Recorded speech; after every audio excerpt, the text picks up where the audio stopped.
मित्रों नमस्कार। आज के सत्संग का शीर्षक होगा योग सिद्ध न होने पर क्या होगा। मित्रों, गीता के अध्याय 6 के 36वें श्लोक में भगवान ने कहा कि मन के स्थिर न होने पर योग प्राप्ति कठिन है। तो कहा गया कि मन को रोक सकते हैं, इसके लिए अभ्यास और वैराग्य चाहिए।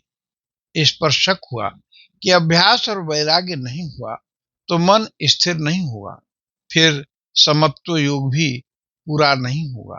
संसार से वैराग्य भी हो पर अभ्यास में कमी रह जाए तो ऐसे साधक का क्या होगा। जो मित्र नए हों वो कृपया चैनल को सब्सक्राइब कर आइकन बटन प्रेस कर दें, शेयर कमेंट भी करें। इस पर अर्जुन पूछते हैं, योग मार्ग में श्रद्धा हो, आस्तिक बुद्धि वाला हो, पर मन चलायमान होगा तो साधक की क्या गति होगी।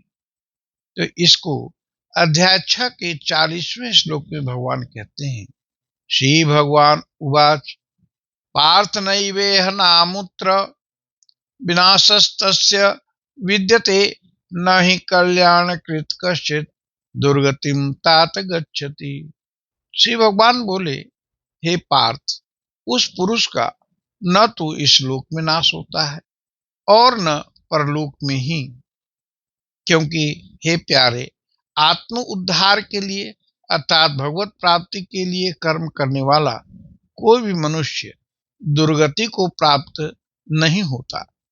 अगले श्लोक में वो और कहते हैं कि प्राप्य पुण्य कृताम लोका नुषित्वा शाश्वती समा शुचीनाम श्रीमताम गेहे योग भ्रष्टो भी जायते। जिनका योग पूरा नहीं हुआ ऐसे पुरुष पुण्यवानों के लोकों को अर्थात स्वर्ग आदि उत्तम लोकों को प्राप्त होकर उनमें बहुत वर्षों तक निवास करके फिर शुद्ध आचरण वाले श्रीमान धीमान के घर जन्म लेता है। तो ऐसे साधक का लोक परलोक में कहीं भी नाश नहीं होता। वह पवित्र बुद्धिमान जनों के घर जन्म लेते हैं, वहां पूर्व संस्कार से सत्संग मिल जाता है और आगे परमात्मा प्राप्ति रूप योग में गति हो जाती है। कुछ पुण्यशीलों का जन्म तो बुद्धिमान योगियों के घर में ही हो जाता है, जिससे योग सिद्धि की गति और तीव्र हो जाती है। तो हम अपने वाणी को यहीं विश्राम देते हैं। आइए भगवान का नाम लेते हैं। हरि ओम तत्सत, हरि ओम तत्सत, हरि ओम तत्सत। आप सभी को बहुत बहुत धन्यवाद। प्रणाम।